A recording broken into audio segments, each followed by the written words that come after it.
Hi everybody.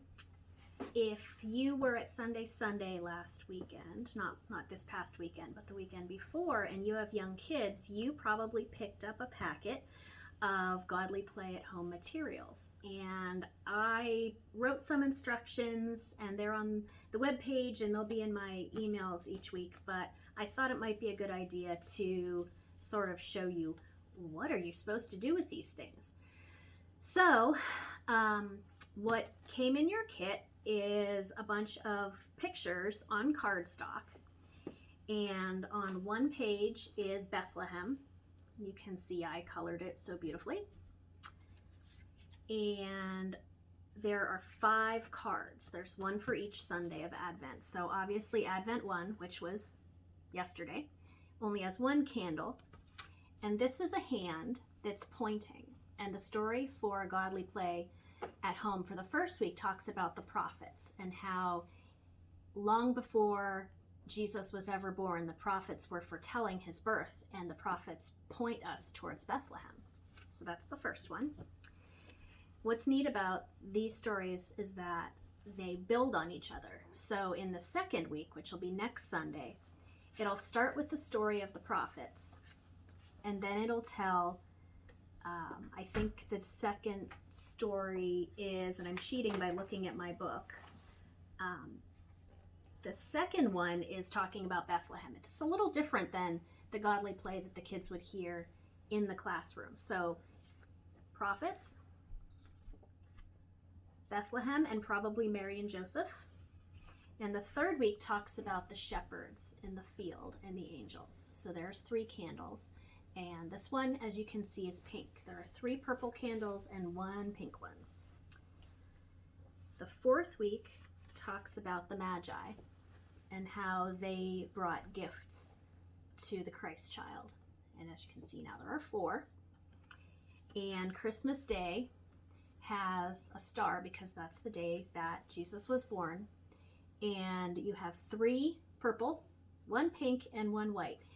And I want to say something about these cards. They do not have to be perfect. As you can see, this one, I got a little carried away with my purple crayon. And yeah, the Christ candle was purple, but only briefly.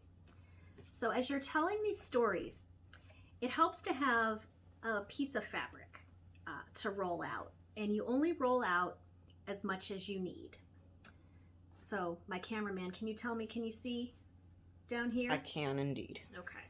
So, for example, the first Sunday, which was yesterday, you would only roll out 1 card. And each subsequent week, you would retell the story. And all this is in your packet. I gave you all the words. And again, those don't have to be perfect either. Not at all. So the second week, you would put out 2 cards. So now you have the prophets pointing the way, Mary and Joseph going towards Bethlehem. The third week, you can see I didn't roll it quite right. The third week talks about the shepherds in the field and the angels. The fourth week of Advent talks about the Magi. And then the 5th week talks about the birth of Christ. So we have this neat little image of this road leading towards Bethlehem. What you can do if you want at the end of your story, you know, there's 1 candle, and if you were at Sunday, obviously, well, maybe not obviously, perhaps you also picked up stuff to make an Advent wreath. So I'd also suggest, if you are going to tell these stories, you can do this really neat thing called changing the light. And what that means is, after you're done telling the story, you can say, let's do it for next week. Let's light the first 2 candles. You can say, this is the light of the prophets, and this is the light for the Holy Family. And then what we say in the classroom is, let's sit and enjoy the light. And candles are really interesting to look at. All kids love them to keep their little baby hands back. And you need something to act as a snuffer if you're going to change the light. And what's really neat about this, you can say, look, all the light from the prophets is right here. But watch, I'm going to change the light. No, I'm not going to blow it out. I'm going to change it. Right now, the light is all right here. And then what you do is you snuff the candle long enough that when you lift it, you get a really nice plume of smoke, just like that. And you can explain how the light was changed and how now it's filling up the entire room. So anywhere you go in the room, you'll be close to the light of the prophets. And then you go to the next one and do the same thing. I'm just using a candle holder.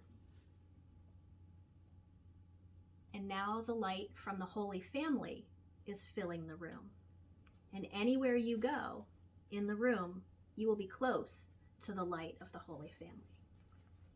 And that's typically where the Godly Play classroom lessons end. Sometimes there's wondering questions, and you can ask your kids.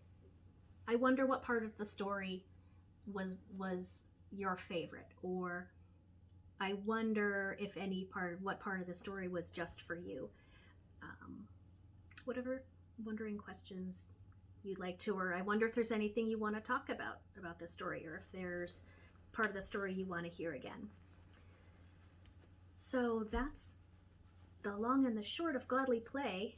I'm really excited that you're willing to try it out. It's not scary. Kids love to have stories told to them, and this is a really neat way of bringing the stories that are in the Bible, the stories of God's people, to your children. These are the stories of God's people, and we are God's people. So these stories belong to us, and they belonged to the kids too. Even before they were born, these stories belong to them. So to have parents at home doing sort of the same things that we would be doing in the Sunday school classes, and it's a really precious thing to do with your children. So if you have any questions, you can always email me. So I hope you'll join us as the prophets point our way to Bethlehem.